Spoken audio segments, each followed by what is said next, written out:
Welcome to STAR, the Society of Tarot and Astrology Readers podcast, where we bring the esoteric into the real world and make it our reality. I'm Nao. And I'm Joaly. And today we are going to be talking about Pamela Colman-Smith, one of the most influential people in the world of tarot that has ever lived. It is impossible to think about tarot and to not see her work seared into your brain.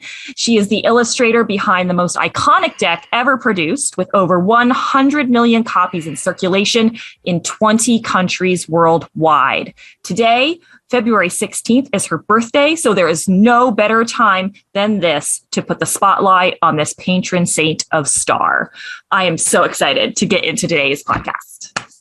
I am too. I can't wait to get into this. I am so incredibly passionate and connected to her story, and actually doing the research for this project, this podcast, and the subsequent articles and art that has been created to support this project here at STAR has really been an element of spiritual growth to me. So I too am very excited to get into this. So for this portion of what we're doing, I'm actually going to be giving kind of a run through of who she was in her life, and what impact and like the order of events of things that she did. So first and foremost, we're going to talk about when she was born. She was born February 16th, as Nao mentioned. So her birthday is today. Happy birthday. 1878 in London. So yes, she was born in London. Her parents were actually American. Her mother was Jamaican and her father was a white American. So she was biracial. And of course, this is STAR. So we're going to dig into the birth chart, right? She was an Aquarius sun with a Leo moon, just like us. Love to see it. Yay. Love to see Leo moon innovation and creativity. So she's an Aquarius sun and a Leo moon. Like I said, they're not opposed exactly. So she's not like a full moon baby exactly, but she was approaching the full moon, waxing gibbous. We don't have a birth time. It's 1878 after all, so there isn't a birth time, but some notes about her chart were that she has an Aquarius Mercury, a Pisces Venus, and a Taurus Mars.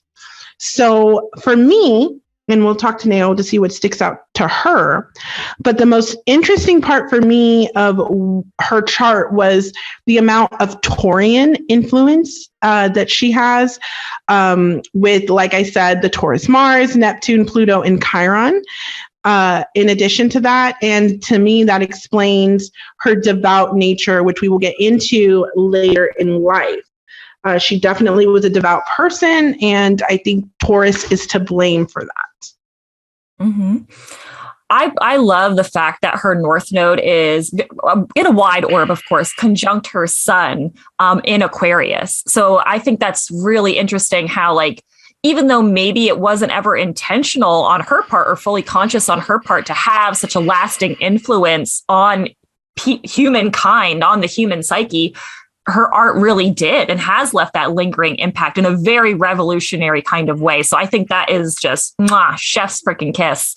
And then when you get into, well, everybody will learn as we get into her biography a little bit more, the fact that she has Saturn in Pisces and how her Saturn return really kind of led her to kind of shift, especially in the spiritual, in a pretty consistent way, also stands out to me too. Just like learning about her past and how I think her Saturn return was definitely what kind of led her towards the spiritual shift that she engaged in her later life. Absolutely. We will see as we go through her biography that it was around that age where she made, some big changes, which we can all relate. Those of us who are post Saturn return, shout out to anybody currently going through it. It's going to be okay. Maybe make any promises because Aquarius, I don't know what kind of karma you had to have an Aquarius Saturn, but hey, yes. So her chart is really interesting, and we could have an entire episode on just breaking down her chart. Let us know if you would like to see episodes or hear episodes of us doing something like that. But yes, we're going to get into her biography. And I'm going to jump around a bit just because of all the information that we have. But I'm going to just let you guys know what I found interesting. She's such a dynamic person that really any part of her life, we could sit here and talk for a very long time. But for brevity's sake, I'm going to run through. So as I mentioned before, she was the only child of American parents. Her mother was Jamaican. Her father was an American merchant. And she was born in London, but she grew up in 4 cities. So she was definitely a well-traveled individual. People, those of us who have lived in a lot of different places, there is definitely a culture, a worldly nature that you possess when you're used to interacting with different cultures. And she grew up in Manchester, London, Brooklyn, and Kingston. And these cities all have vastly different energies and cultures, and that had a profound influence on who she became. There is now, in my research, I found some conflicting information in terms of when her mother died. Some people say it was age 10. Some people say she was a bit older, but her mother died, and her father didn't take like a super active role in raising her. He kind of was like, yeah, go join this theater troupe at 15. And she was pretty much raised by that. She joined a traveling theater troupe at 15. They called her Pixie. And one of the quotes I found was, encounters with Colman-Smith typically described her exoticism and her childlike ethereality. So that all this, her ambiguous nature, her how different she was. She was just somebody that you couldn't pinpoint her age, her race, anything like that. She is really hard to quantify. And in the research that I'm doing, that's what I'm finding, is that she was an artist. She was an occultist. She had various roles in life, from poet to designer to suffragist to folklorist, editor, publisher, illustrator, and a witch and a psychic, as well as later in life, a Catholic even. So, there's that Saturn in Pisces. Exactly. There's so much that she did on different ends of a polarity that it's really hard to quantify like who she is. And that theme was pretty much throughout everything that she did. People questioned her age, her ethnicity, her gender expression, her sexuality, all types of stuff. But one of the interesting things, because you don't hear every day that in the late 1800s, early 1900s, we have a queer icon, but she was definitely that. And it was largely speculated that she was queer. And here's the evidence that we have for that. She had a really lifelong, a 30-year relationship with a roommate that we'll talk about. A roommate. It's always the roommate. It's always a roommate. Like it always is. And so that's one evidence. She lived with a woman for the majority of her life, especially later in years. She was never married. She never had children. And the way she dressed herself was really ambiguous. Now, it was in mode at the time, as we're approaching the 1920s, to be a little bit more gender ambiguous. You can even look at the silhouettes and the, pop culture in general at that time, but she really took it there. Also, her friend group included a bunch of known homosexuals. And I can say that that's a key. When you're surrounded by all the homosexuals, yes, the theater troupe. I mean, a theater troupe that's not mostly gay. Yes, it was extremely. And one of her best friends was Edith Craig, who was a known lesbian-leaning bisexual, and is actually the inspiration behind the Queen of Wands, which add some bisexual flair to the queen, which makes her even more my signifier than before. So that and the androgyny, we'll get into the androgyny of the characters on the deck themselves, that supported claims of her queerness. Also, it was mentioned that she had a masculine persona, like a masculine characteristic, but at the same time, people called her very fairy-like. So, I mean, you get both ends of the spectrum with her. Today, we would probably, it is likely, I don't want to superimpose anything on her, but it is likely that she could have been an individual that would identify as gender fluid or non-binary or something to that nature. We just didn't have, and she didn't have the leeway in society to express herself that way, especially as a biracial woman. She had synesthesia, and the ability to see music. So a lot of her art was created because of this sort of inspiration. She could really feel art and possess it in different areas of expression. From sound had a visual component to her, and that was a huge part of the art that she created. She looked and dressed very mature for her age, which makes me wonder about a Cap rising situation, but she looked and dressed very mature for her age, and she was fondly described as somebody that was the granddaughter of a witch and a sister to a fairy. And she was just very artsy in general. She worked as a set designer with that troupe that we talked about, and studied at the very experimental avant-garde Pratt Institute that actually still exists. And it was there that she was widely regarded as a child prodigy. However, she didn't graduate. She became an illustrator anyway and got all kinds of work illustrating at that time. So she, even though she didn't graduate, she did end up working as a working artist in her life. By the age of 21, regardless if you say that her mom died at age 10 or 15, there is her father, we do know, died at age 21. So by 21, both of her parents were dead, and she was an orphan. She published several books, one of them being the Anansi Jamaican folk tales, and I actually purchased this. I really, really love it. This is her ode to her Blackness, and it is completely written in patois. So what these tales are folklore tales that really tap into kind of parables that we have here in Caribbean culture. And I really loved reading that. It would be like writing an entire book in African-American vernacular English, and the boldness that would be to do. So that, especially back then, that was really amazing.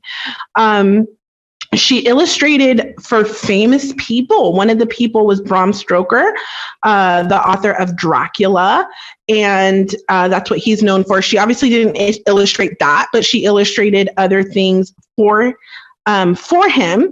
She had her own magazine called The Green Sheaf. It wasn't particularly successful in her time, but she didn't measure things by like commercial success. That wasn't a priority for her. She did freelance work, posters and events. She worked with the suffrage movement, with the Red Cross. She also exhibited her work in a New York City gallery, and this was really successful as far as the reception of her work. Now, we're going to have to break this down as we continue talking about her, but the measure of success for Pamela Colman-Smith isn't necessarily like financial security or making a bunch of money. The measure of success is people's reception to her art. But we will see a theme repeated where she is systematically disenfranchised for the art that she produces. We see it in the deck itself. But we also see it in this situation with her art gallery exhibition. What ended up happening with that is it was extremely successful. The person she collabed with ended up taking her art and taking pictures of it and reworking it, and then doing the gallery of exhibiting her art on his own. Disrespect. Yeah. Jesus. So that's definitely something that happened with her. So around the same time that she was getting in to the magazine and getting started with that, it was in 1901, so just 2 years right before that, Pamela Colman-Smith was age 23, and she joined the Hermetic Order of the Golden Dawn. Now, if you run in witchy circles, we've heard of the Hermacity, right? Yeah. That is something. They do have a Hermacity. They do have a Hermacity. She was one of them. So... and that's a British occult society. We could probably do a whole episode on that as well, but it was there that she met Arthur Edward Waite, and that is the person that she created the most famous tarot deck, Rider-Waite-Smith deck.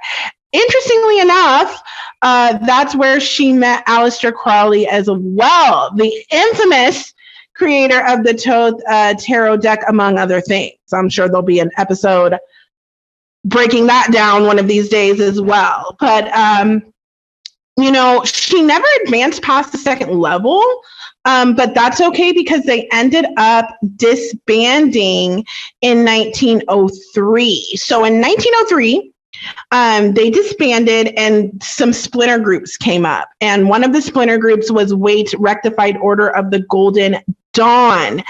And it was then that he approached her about collaborating on this group, on this project of the deck itself. And there's, on one hand, he says, he's quoted saying that she doesn't know any, Christian symbolism, because this was a man that was really, really big on Christian symbolism.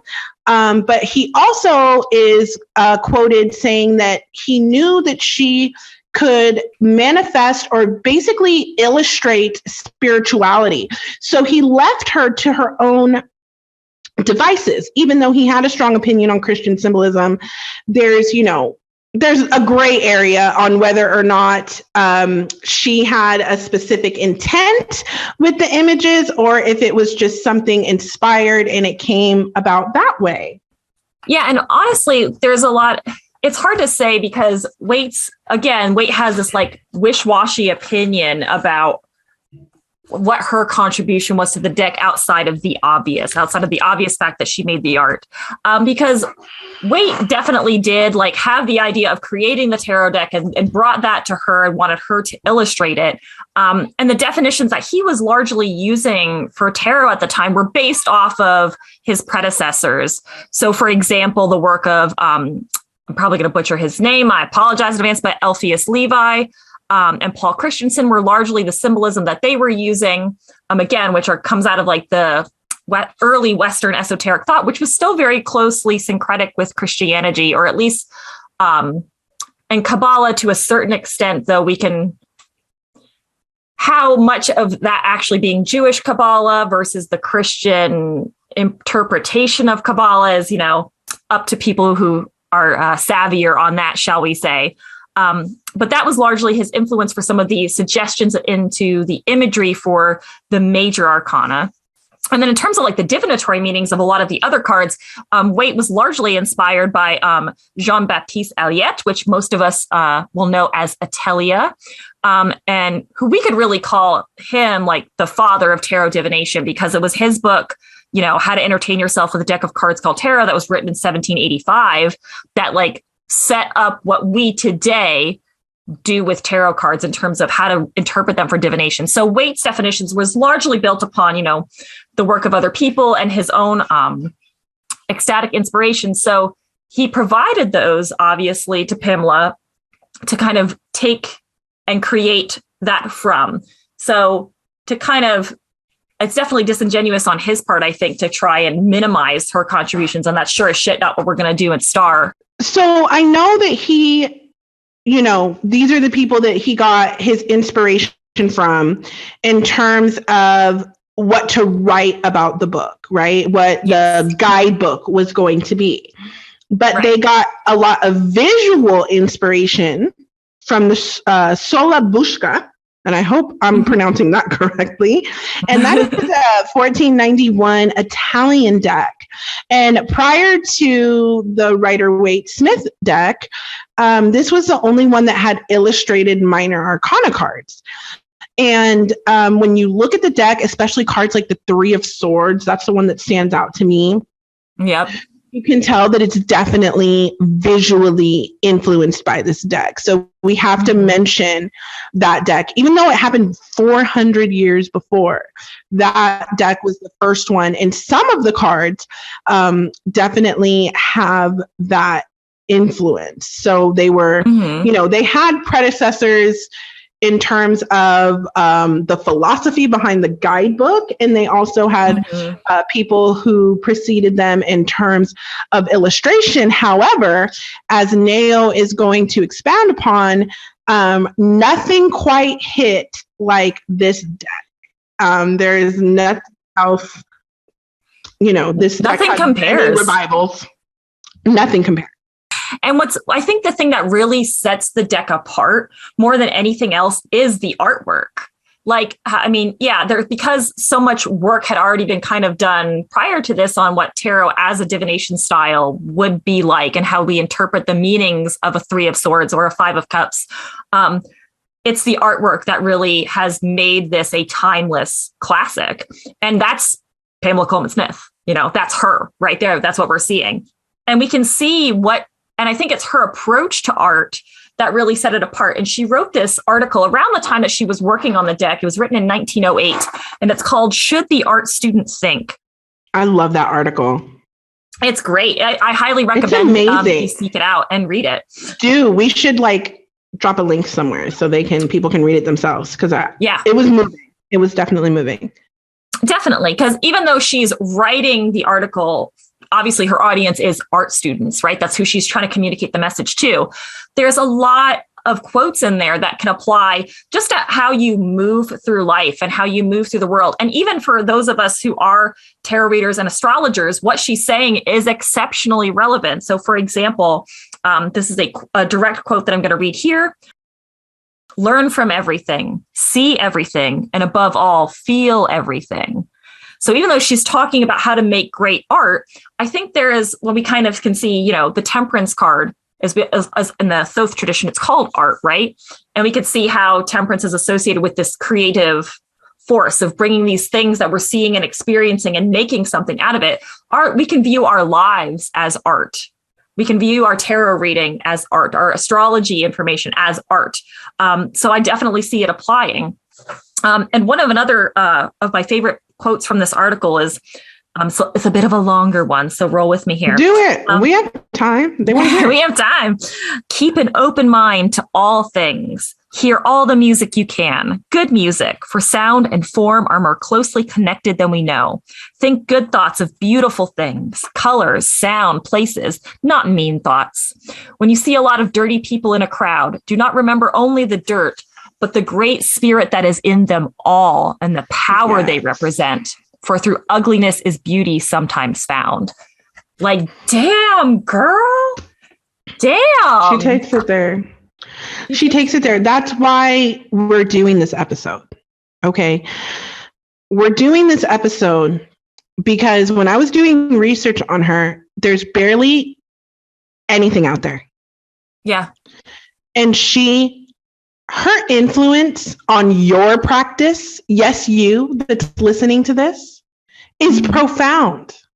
Her opinions, her synthesizing the spiritual and bringing it to a tangible reality has influenced your spirituality as a pagan, as a witch, as a practitioner, however you identify. We can't separate modern archetypal spirituality from the influence of Pamela Colman-Smith. And that is why we're doing this. There's so much richness in this process. And as I was, doing this research, and me and Nao were working together on this, we both found ourselves identifying deeply with different parts of her. And when you have such a worldly individual that permeates gender roles, racial roles, and even where she is in her life and different polarities, a lot of people can relate to that. And that's the point of archetypes. You want our author behind our archetypes to be somebody that we all can relate to. And that's who Pamela Colman-Smith is. And that's why we're here, because listen to the words and to the intention that she herself said in her Saturn return, like Nao had mentioned earlier, and how that is absolutely relevant to our craft today, and absolutely how I teach my clients to read tarot. One thing I do want to note before we move on from talking about the deck in its contemporary time, because we're not done. We have to talk about the whole life of this deck after its initial publication. But it is rumored, and by rumored, I believe fact, considering, that the original art has been whitewashed. And the people that she made unambiguously not white have been turned to slight white. And depending on the color of the deck that you get, there's a lot of different interpretations of that particular deck. You can see where some of them could have been a person of color. She wasn't personally trying to pass as white. She wasn't somebody who shied away from her Jamaican roots, because she was raised there partially, and like I said, wrote books in patois under her own name. So it's not like she's like, I'm secretly black. No, she was blackity black. And it's always the light skins. Shout out to my sister, to all the light skins I know. We talk about this all the time, that it is, it's like a Malcolm X thing. The people who, who aren't seen as white by white people, and see the injustices that darker skinned people experience, are the ones that are often bold enough to take a stand, or have the privilege enough by being light-skinned to take a stand. And that's something that she did do. She did not shy away from being a person of color, and was very proud of that. And it's for that reason that I feel that she did intend for the deck to have people of color, but people who came after her decided that that wasn't what they wanted to do. And I think that absolutely matters when we talk about representation in tarot. And I didn't know when I first started reading tarot that the deck that I was using in my hand was created by a Black woman, and that's a problem. The deck that you have and the blueprint that you have for the decks in your house, in your collection, are Black. They're from a Black woman. They're from a Black woman's heart and mind and spirituality, and that's what you're dealing with. So I don't want Black people to feel like they don't have representation or a place in the tarot community when we are the founders of a lot of the modern practices that we have with that. At the time, and this is a theme, and Nao will take it after this, at the time of the deck being released, it was successful, considering she just didn't experience the success herself. She had to fight to get paid the little bit that she got paid. What did she say was a big job for little cash? Little cash, yeah. And she didn't get paid, but the deck actually cost 6 shillings, which back in yonder days, that's a pretty penny. And but she didn't see the success of that. So we're seeing that pattern of somebody taking her art, like thus is life as a Black woman, somebody appropriating what it is that you do, and it being wildly successful. Where do we see this pattern? Happy Black History Month, everybody. Yeah. and her not seeing the benefits of it, but somebody literally capitalizing off of that. So while the deck was published, while she was alive, and she was here in her youth, in her early 20s or mid to late 20s when it happened, she did not experience financial security because of that. Mm-hmm. She did not get paid what she should have gotten paid for that. So I mentioned a bit about the power of the art of the deck itself, with the with the possible racial ambiguity of the characters. But one thing that did survive is the gender ambiguity of the characters. Mm-hmm. And we can still see that. We can still see women with short hair throughout the deck. We can see women in men's clothes. We can see gender fluidity taking place in the deck, and it is absolutely beautiful. So that ambiguity is what allows so many people to read from the deck. And the art itself is just really, really dynamic and applicable to all things in life, which is what you want when we are tapping into our psyches to speak our own personal language and read tarot. Mm-hmm. So we wanted to talk a bit about our personal favorite cards in this deck, because I know this deck has impacted my life profoundly, and I definitely go through seasons of which deck is my favorite. I see you with your deck there, Nao. Which ones were you gonna highlight today? What's your favorite card today? I think this has been my favorite card probably for the last 2 years. That it's one of my favorites to see come up in my readings for myself. It's one of my favorite ones to talk about when I pull it for other people. And that is the Seven of Wands. So quick, you can pause the show, go run and grab your Colman-Smith deck and find the Seven of Wands if you want to follow along visually. But the thing that I love about this illustration so much is, and I always talk about this when I draw the card, is if you look down at the character's shoes, because one of the primary reasons, or one of the primary definitions of this card, is standing up for yourself.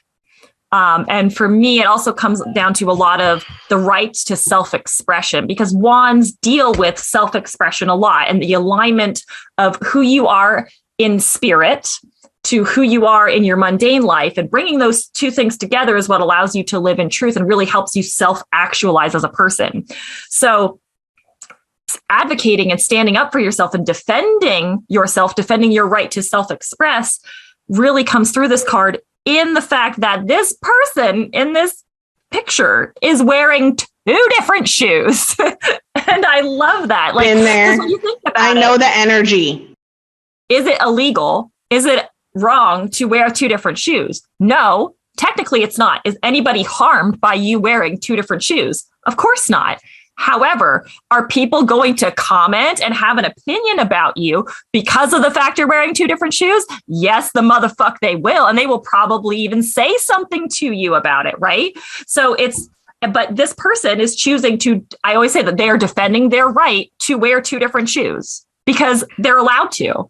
And it's a good commentary on how social mores and social rules and social constructs will enforce certain behaviors upon us based off of what the collective thinks is what you should be doing. And this card is standing up to that whole concept of what should you do? And how about no, I get to do whatever the fuck I want if I'm not harming anybody else, and I'm choosing, it's a matter of self-expression. I'm choosing to wear two different shoes. Yeah, and you can eat my left butt cheek. Here's this wand, eat this stick, because I'm allowed to. There's nothing wrong with me wearing two different shoes. So I love the Seven of Wands. It's my personal favorite. It's a great card. It is, it's the Mars and Leo card, which I think really backs up what it is that you just said about self-expression and being very motivated to specifically express your personal self. A Leo Mars is focused on that, definitely. So it is very difficult for me to choose a favorite card. It really is. There's probably 10 that I Yeah. really love to see in my readings. I do, half a dozen readings a day minimum. So my coming in contact with these cards is just absolutely constant. As an entrepreneur, my favorite one to see is the Ace of Pentacles. I love it. Love to see it. That one is pretty self-explanatory. We love to see opportunity that is tangible and that will indicate that we will have success, physical success, monetary success in the future. Heck yeah. Yes. My all-time, probably like long-standing, deeply personal favorite card would be the Seven of Cups for unquantifiable reasons, which is the energy of the card itself. But really just being lost in the sauce and on that line between dream, illusion, delusion, and reality. And my 12th house moon just really feels seen by that card. But there are two other cards I do want to discuss. One being the Queen of Wands, which is my birth card. She's an Aries. So I always felt an affinity for the Queen of Wands. And in this research, like I said before, when we found out it was modeled out of after Edith Craig, and she was bisexual, I felt even more that she defined me. So I definitely feel seen by the Queen of Wands, but the Star. The Star is an amazing card, and it represents humanity. It represents spirituality. It represents astrology. It represents our connection to each other in Aquarius energy. And I really think that that card sums up STAR, the Society of Tarot and Astrology Readers. Yes. And it also sums up the energy that is Pamela Colman-Smith as an Aquarius herself that exists on the Leo Aqua axis. So I would say those are my top 4 right now today. Next week, I may tell you it's a different card, but those are the ones that really stand out to me. The Star and the complexity of what that card represents is really unraveling right before my eyes as I live it. And just connecting to each other, to the community, integration of yourself to the whole.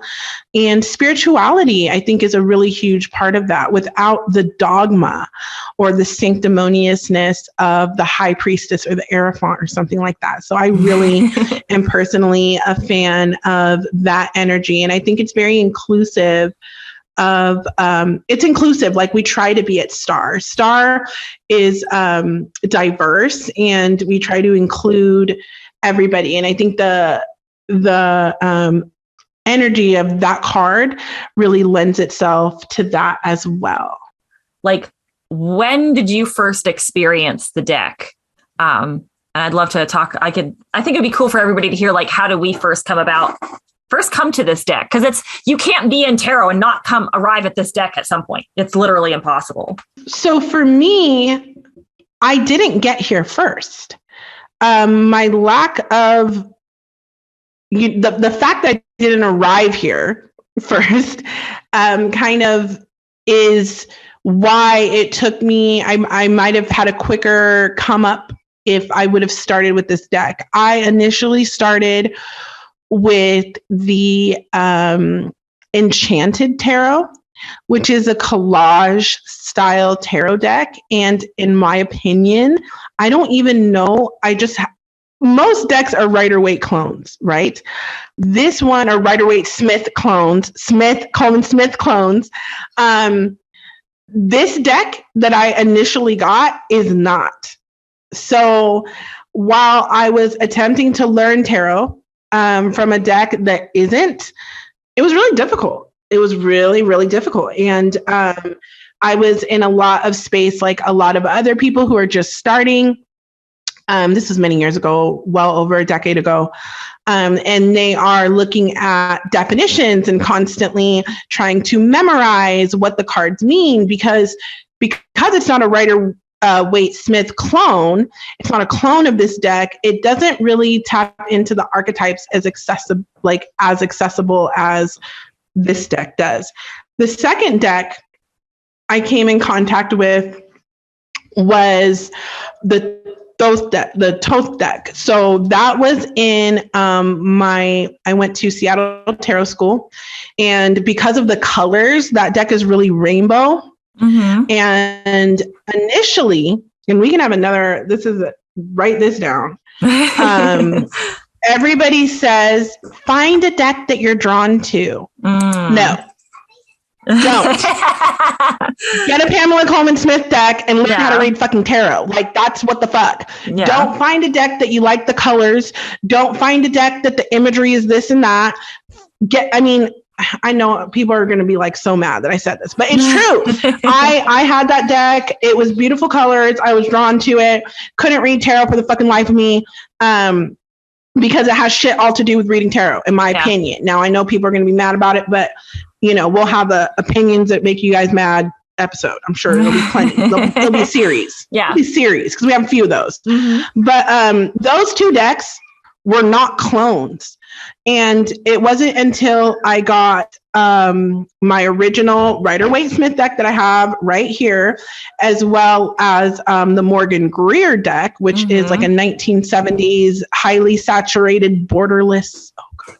Borderless. Oh, they had to be borderless for me version. And it was then that I finally got the hang of it, that I understood the mechanisms that the archetype was activating when I visually experienced the cards. So when I learned tarot, they initially said that one thing that my teacher said that just blew my mind was, you can't be wrong. You can't be wrong in tarot. And I was like, what do you mean you can't be wrong? So anything you think is right. And the reason you can't be wrong is because your ability to comment on how the archetype hits you, your relationship with motherhood, your relationship with spirituality, your relationship with family, with standing up for yourself, like the Seven of Wands, that is what is going to be triggered. And the more access you have to your own connection to archetypes, the better of a tarot reader you become. And I find that her deck works the best because of its clear, simple, universal and ambiguous adaptations of these cards that Nao and I, and you'll see as you continue hearing episodes from us, have entirely different upbringings, different attachments to reality, different experiences in life. But we can find a middle ground with this deck because of the technology, the spiritual and artistic technology that is implemented in it, that allows anybody from any walk of life to connect to these archetypes, and they connect to one another. Now, this is upper level things for those of us who are tarot readers. This is advanced tarot a bit. But imagine having to make all these archetypes, and you're not just making flashcards like motherhood, fatherhood, spirituality, dinner at home, work, but having them seamlessly connect with one another. Because you can have one piece of art by itself that comments on motherhood, like the Empress, and have it be standalone. But when you put another image next to it, what does it mean? She had to implement the ability, and this is why I like borderless decks too, for these things to seamlessly navigate through the definitions, through the combos, having it actually correlate. You don't just put stuff out there and hope that it sticks. I do believe that there's conscious thought. Well, even if there's not conscious thought, it's divinely inspired. Yeah. And she just magically knew how to make these images stand alone, which is why you can do card of the day, and that's a good enough reading for the day. Or do these massive spreads that I do. When you come to Queen Machete, you get these massive spreads that connect all the cards. So that is my relationship with the deck. It wasn't until I learned this deck and that I really, really took off with tarot. And even in researching this deck and learning more about this deck, the more I will always, if you come to my if you come to tarot classes with Joaly and you show up with the wild unknown, you're going to have RWS by our next meeting, because I'm not teaching you tarot with that. Like, yeah. No, thank you. No, thank you. What about you? So, so my introduction to tarot, as we talked about, like in the first episode, I was introduced by my dad. My dad's tarot deck was the Aquarian Tarot, which is inspired by the Waite-Smith system. So that was my first experiences. I never read with that deck though, but that was just like the first deck that I ever came into contact with. The first deck that I had in my possession was the Halloween Tarot. And that is a definite Waite-Smith clone, like to the T. When you look at the way that she did the art, it's exact carbon copy. It's just done with this particular, very cute Halloween style treatment, which if you need a recommendation for a good first deck for a young one who you think might not do as good with the actual like Coleman-Smith deck, I highly recommend the Halloween Tarot. It's a great starter deck, especially if your little one has a lean towards the things that are spooky and loves Halloween. Like, that's a phenomenal deck. So that was mine. And so it was so funny because when I remember, like, as I got older and I would go into metaphysical shops and I would look, and everybody, like, the Coleman-Smith deck was everywhere. So me and my little like nonconformist ass was like, I don't want the deck that everybody else has. Like, ew, I don't want that deck. Ew, no, everybody has that deck. I don't want that. And I thought that way for a very, very long time. But without realizing that the decks that I was using were all Coleman-Smith clones anyways, which was like the ultimate irony of the thing. When I realized that, much later, it wasn't until, when did I get this deck? I actually teenage things. Right, teenage things. I got my actual, my first legit Coleman-Smith deck actually for Star, because I had gotten out of tarot for a little while. Like, I had always like just in and out of it with it, and went to it when I needed it. And then it wasn't until we started Star out on Facebook that I was like, I'm gonna get a new deck, because I had a deck for a really long time and I wasn't really like connecting to it as much. And I was like, you know what? I'm just gonna go ahead and get one. I'm gonna stop this weird bias that I have against it because it's the mainstream deck. I'm gonna get it. And did I shame you into getting it? I don't think you shamed me. I think it was more just like, this is missed opportunity. Oh my God. Yeah. Don't worry. You'll have plenty of future ones, I'm sure. I know. I need more people to shame. But once I got it and I started working with it, I felt like a dumbass, like, not gonna lie, because it slaps. Like, there's no other way to really quantify it. That fucking slaps. Fucking like the slaps. readings. And it drags, and it absolutely, like, it gets right to the heart of the reading. Or if somebody is like asking you a question and they are on some bullshit, this deck is going to let them know exactly how they're on that bullshit. Exactly. And it is. I can't go back. I cannot go back now. You can't. Mm-hmm. It's like the difference between, like, okay, if you guys, for those of you who, we're two tarot professionals, we do tarot readings for a living. So we really come in contact with these decks all the time, and, constant, like anything, constant practice makes you better at stuff. Mm-hmm. But reading with a deck that's not a Pamela Colman-Smith deck is like, okay, can you read something that's like elaborate Old English? Yeah, but it's Old English. You know what I mean? Like, you can, but it's going to be harder. You're going to have to translate it. It might have some Roman numerals in there that you don't really know. Mm-hmm. It might have some words in there that you no longer use, mm-hmm. versus getting something that's written in plain English, even in your personal vernacular. Mm-hmm. Because that's the beautiful part about it. It's like you're getting it, but it's also written in your personal language, because it is designed to activate specifically. And it's from that article from 1908 that we know that her art is designed specifically to stimulate inner conversation with yourself, inner understanding, introspection, if you will.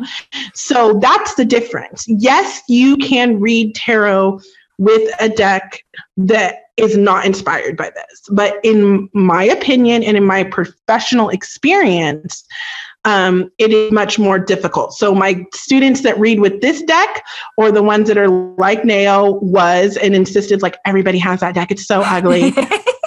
I need the crow deck, or I need the sparkle fairy butterfly deck, where nothing bad happens and the devil is called not nice or whatever the fuck. You know what I mean? Like, they're not the best readers. You know what I mean? They're usually the ones that are like, I don't do tarot because I don't like negative vibes. I need oracle cards. But really what it is this makes it accessible. And that's why every starter deck, in my opinion, should be this deck, or something that follows it very, very closely. Like, for example, I wrote the guidebook for a wonderful neoclassic deck called the Superlunaris deck, my favorite new deck. And it is very much a clone with unambiguous people of color, because we're 2022, so we can be much more bold with it. So I do love where they picked up the sentiment of Pamela Colman-Smith.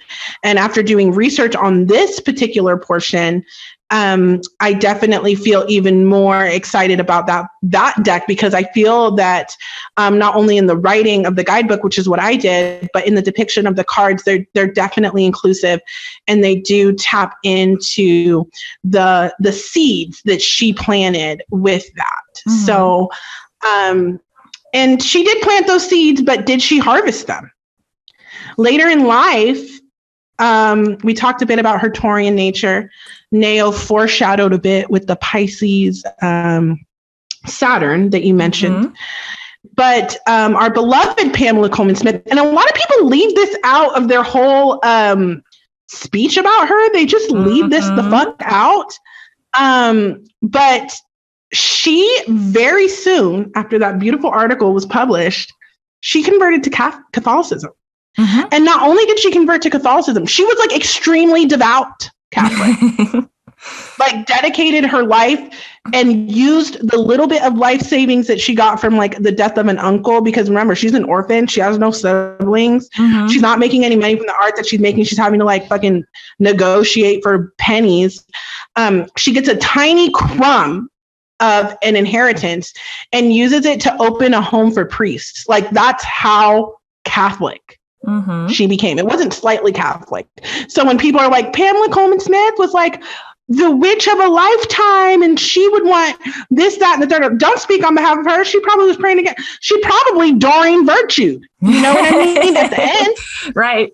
Which we'll probably have an episode on that. Yeah. Which is really interesting. She did not die, you know, the witch queen, the neo-pagan queen that many of us would like to wrap the bow up.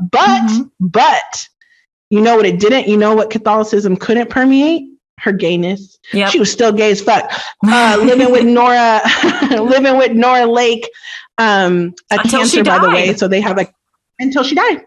And she didn't, when she opened the home for priests, then after that, even though she became a Catholic, right, she still had to beg the Catholic Church for money to help her house these priests.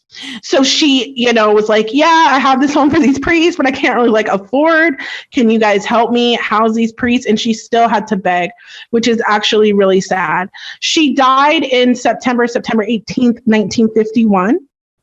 So she definitely she experienced half of the 20th century, but she died penniless. She died poor in an unmarked grave. She's buried in an unmarked grave. Some people say it's near St. Michael's Cathedral, and there are people that go there and try to honor her, but we don't know exactly where she's buried because there was a church fire that burned the records. So it's not like we know.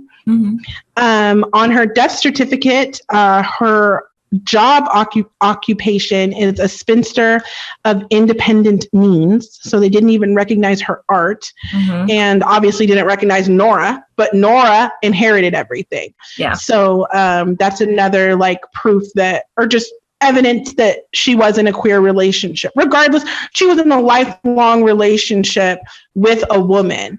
Even if it was relatively platonic, they still chose to live together. I don't want to do a ton of projection that people do on historical figures sometimes to try to make them very relevant to our times. But I do think she's revolutionary in her own right from the information that we do have. You know, I saw some people trying to say she was poly, like I saw them take it there. We don't have evidence for all those details. It's beautiful to think that she would be an exact copy of what we experience now, but there isn't evidence for all of that. We are taking some liberties in understanding her within the context of her life, and can kind of infer that, oh, she probably would have been really into this and really supportive. One thing I do stand by is she would love Star. Yes. And she would definitely be a starling, and she would be about that life. She'd be our quiet artist there. And I just feel really connected to her in that way. So that's how her life ends. But that is not the end of this deck, is it? No, not in any kind of way. So we know that the deck, you know, goes on to be republished a couple times by the Rider company. So the Rider in the whole rider-waite deck is just the name of the publishing company. It's not the name of anybody who had a significant contribution, right? It's just got Waite's name on it. And, oh, you published the deck. Good for you.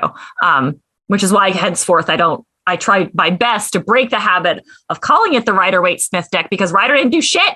And they don't do it now, is the more important thing. Because after the deck was republished, both in printed in 1909 and the first time, it had a small reprint in 1911 when Waite wrote the pictorial key to tarot to accompany the deck. And then they did another run again in 1939, because of course the deck was around, and tarot was very, very niche. I don't think we could ever say that tarot ever reached the mainstream at all during that period of time, from its publication until 1939. It was alive, like there was enough interest in it to keep it going, obviously, but was it ever mainstream? I don't think we could ever say that with any degree of certainty. The popularity ebbed and flowed, as you expect most of these things to do. And it wasn't until the 1970s that the game really changed, because at that point in time, Stuart Kaplan, a young entrepreneur who had recently founded US Game Systems, which I'm sure those of you who purchase decks are well aware of them. I think they're probably the largest deck publisher in the United States, rivaled maybe only by like Los Scarabeo and maybe Blue Angel. Hay House. Hay House too, yeah. So Stuart Kaplan came into contact with tarot while he was over doing a visit in Europe, and he kind of fell in love with tarot. So he eventually went to the Rider company and asked to purchase the rights to the deck so he could republish it over here in the United States. And they did give him the rights to the deck with the blessing of Sybil, who was Waite's only daughter. So he went on and started republishing it. And honestly, his that yellow box that the deck comes in, I'm sure a lot of us got the yellow box version of the deck with the magician on the front. That actually is entirely his creation. So even though the deck at this point, all of the artwork is public domain in the United States, which is why we see it, put on coffee mugs, on keychains, on rugs, on whatever the fuck. It's because those images are public domain. But his yellow box with the magician on it is not. He actually has a copyright claim to that specific style. So it was largely him bringing the deck over when this whole new age revival movement was into the occult was happening. And his marketing of that to that particular demographic. So it's just like the confluence of his business acumen and his love of the tarot. And also the fact that there was a resurgence of interest in the occult at that time and in spiritual technologies, that they just came together and the deck's popularity took off once again. And like we mentioned in the previous episode, we are in an additional revival today. It's a contemporary revival in which, as Joaly mentioned, like some radio hosts are doing like card pulls for the collective, like how many pick a card accounts exactly on YouTube. Like it's out here for sure. And like we mentioned, with my experience of eventually coming into contact with the deck, my contact started with clones of the imagery, most of the decks that I have. So if you have, Super Lunaris is one, the Halloween Tarot, like I have, Ethereal Visions is also a Rider-Waite Smith clone. It's Morgan Greer, which is my favorite. Right, Morgan Greer. And the list could go on, because the vast majority of the decks that are out there today are clones of Pamela's artwork. It's based on her art. It is.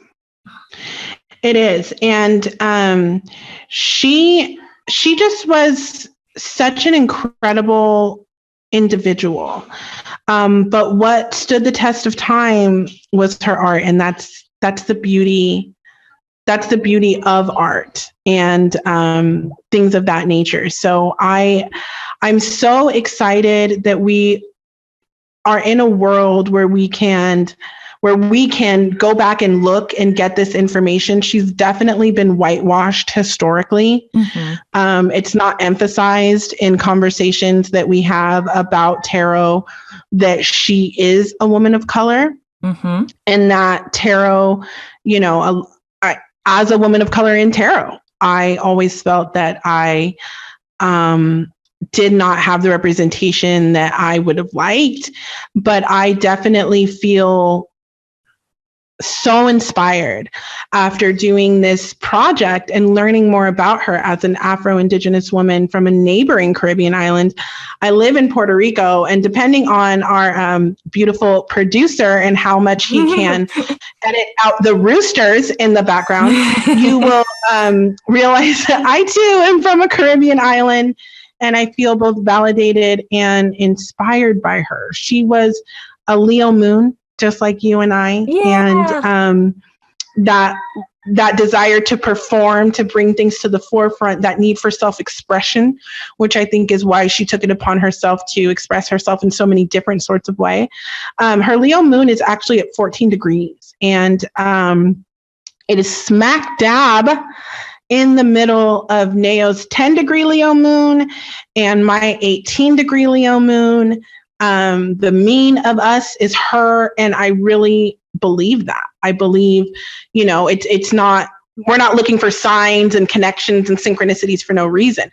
I truly feel that bringing her legacy to the forefront as a bisexual woman, a feminist, an activist, a pagan individual in the beginning, but then, in the end, I do want to recognize and respect.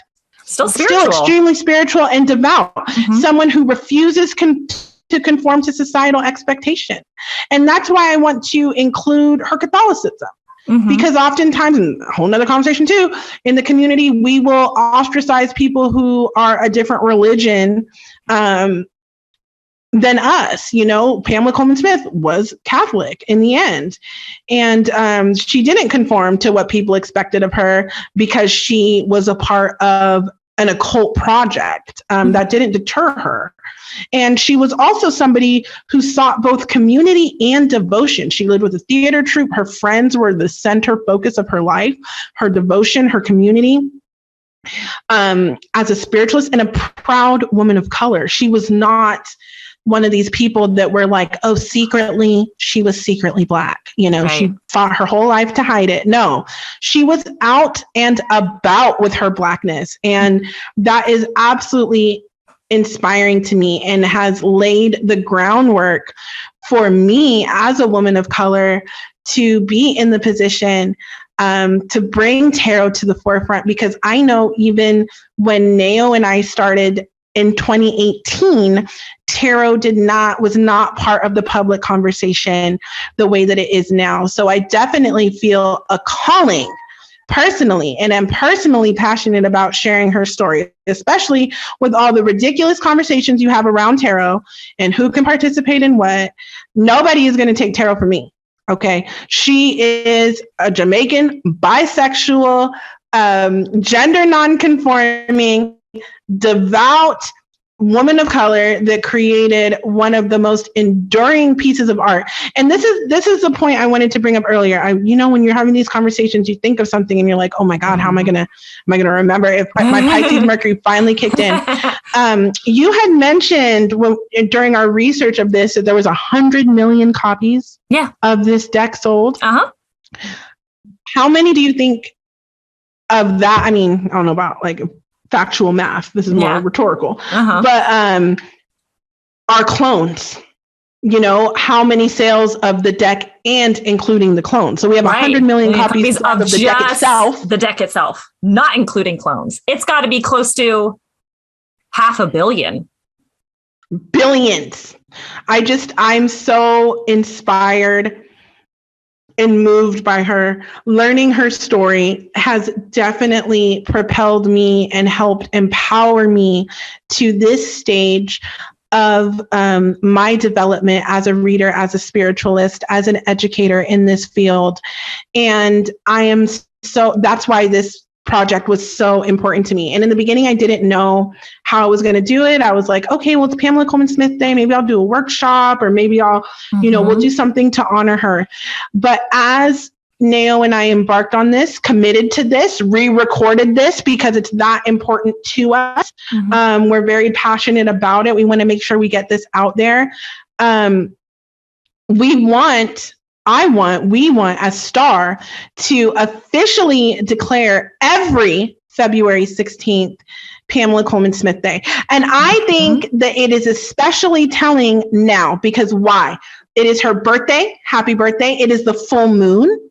Yes. And it is her lunar return and her solar return. So the sun is in Aquarius, the moon is in Leo. These are her signs. It's a sign to me that it is time. It is time to declare, to put respect on her name, on Pamela Colman-Smith's contribution to the intersection of art and spirituality that has influenced every single one of you that is listening to this, unless you're just like totally stumbled upon this and don't know tarot at all, which how did you find it? Let us know so we can get other people here by the same means. But the likelihood that she influenced your spirituality, your opinion of spirituality is very high. We also want to declare every February 16th Pamela Colman-Smith Day to recognize and promote marginalized voices in the metaphysical community, because how many of you listening didn't even know that she was bisexual, that she was queer, that she was gender nonconforming, that she was Black? Okay, that she is a Black woman, that this deck was created by a Black woman. So absolutely, Black History Month, we're going to highlight it. Hell yeah. We're also celebrating Pamela Colman-Smith Day. It's a day of celebrating art, intuition, and creativity, because those are all things I know she was connected to the end, to uplift Black, queer, and revolutionary voices in the world of metaphysics and recognize the reach and impact that people of color have in the spiritual community, because Black women are the ones who have carried this on. So many of the practices that you do, that you just take for granted, that a lot of people think is just common knowledge, has been preserved and sanctified by Black women. And Pamela Colman-Smith Day is a great opportunity to recognize those things. And in addition to that, this project also, and this is something Nao and I have done amongst ourselves for probably about 1.5 to 2 years now. And in honor of Pamela Colman-Smith, we as at Star officially will henceforth be referring to the deck formerly known as the Rider-Waite Smith deck as the Pamela Colman-Smith deck. We're going to push his name right off the edge there, like the fool, right off the cliff. We don't need you. We are recognizing Pamela Colman-Smith because it is her contributions. It's her contributions that have impacted us so deeply. And may she be celebrated with every mention of her visual and spiritual masterpiece. Bam. And that's why we're here today. That's why you listened to this podcast. And it'll take some time, I'll still call it the Rider-Waite Smith deck. Just because habits are but I'll hard correct to break. myself every time. It takes habit. So, you'll hear us say the rider-waite, I mean the Pamela Colman-Smith deck. And that's what we'll do at Star here on this podcast, but also our communities, because for those of you that don't know, Star is a society. We're a society. And when we talk about this deck a lot. So we definitely, those are the two things we want to do. Declare February 16th, this solar and lunar return of my personal esoteric hero, and make sure that she's recognized not only on an official day, but every day that we talk about tarot. So every day that we talk about the deck formerly known as a Rider-Waite-Smith deck, now we just have the Pamela Colman-Smith deck. And I'm really excited about that. And I know it might take some time for it to pick up. It's not going to be on next year's calendar, but maybe someday, and they can say Star, Society of Tarot and Astrology Readers, are the ones who established this holiday.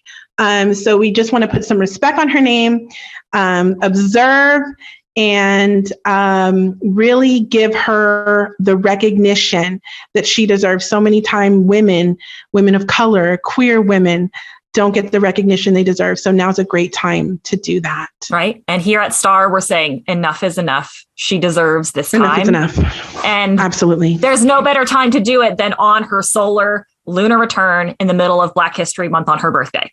Full moon, also full moon. Yeah. So we would be remiss in our abilities as psychics, as witches, however we want to quantify that, to ignore that screamingly obvious indicator that now is the time.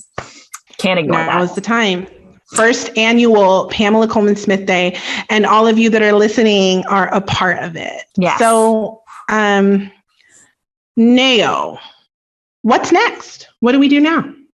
Well, one of the things that I know people, just to touch on before we kind of wrap things up here, is that oftentimes when people are observing holidays and they want to celebrate and support creative endeavors, want to support marginalized voices in the community, they often say, like, is there something I can donate to? Is there something I can give to? Especially because we know Pamela Colman-Smith didn't die, wealthy. She didn't die with a lot of money to her name.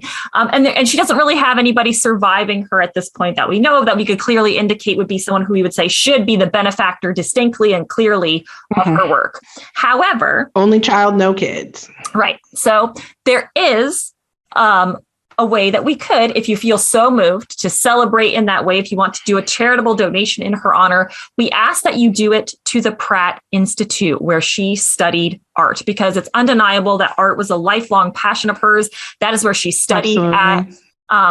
And that would be a great way to give back, because the Pratt Institute has two separate funds. It has one that's just like a general fund to support students' tuition. And they also have a student emergency fund that they established in the wake of COVID-19 to support students in crisis.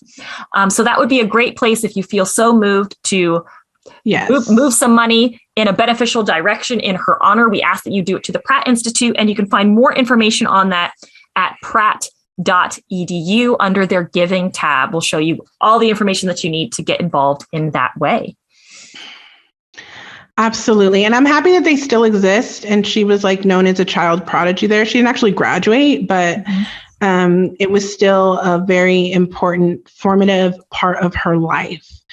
And sometimes they actually do galleries and exhibits of her artwork in the library there at the Pratt Institute, because they do have some of her artwork there. Maybe next year and the subsequent years, we can demand a permanent.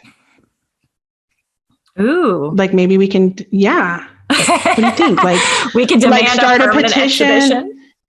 Yeah, so that people, those of us, because she deserves respect. If we're over here venerating, I won't name drop, but people be venerating some raggities in the community.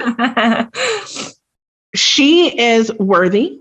And maybe we could get a petition and moving forward, and maybe help co-sponsor having her art. That just came to me. This wasn't part of the script. I'm off script. She's off script, y'all. Look out. But it came to me while you were describing that, and you said that it's occasionally, have it all the time. Let's recognize her all the time. Because I would venture, now this is going to require research, but it's a reach, how many other artists that come out of the Pratt Institute have that many sales, have that much influence worldwide, have pieces of their art in everybody's house, you know? So this undertaking, 78 cards, is no small undertaking. Those of us who have worked with either creating a deck ourselves, writing for a deck, commenting on every single one of the 78 cards, we know that that can be a very, it's a very labor intensive project. And she did it with very little, she's the pioneer of it all. So we definitely love and want to thank all of you at Star for listening. And for those that aren't, just coming across us for the first time, thank you so much. And we will do our part moving forward to make sure that her name is recognized. So today, you've been listening to the Star Podcast. You can find us on Facebook. We have a website, starthesociety.com, Instagram, Star the Society. And you can look us up there, and we will, as more information becomes available, and every year you will see a celebration of some sort from us for Pamela Colman-Smith. If you want to support me or get more information about me, you can check me out at queenmachete.com, Instagram, queen.machete, and of course, as always, my Patreon, patreon.com/queenmachete. And I am Nao. You can hit me up if you're interested in reaching out via Instagram at The Real It's Nao, N-A-O, because it's short for Naomi. You can also see me on TikTok under the same name. And you can hit me up at... She's famous on TikTok, you guys.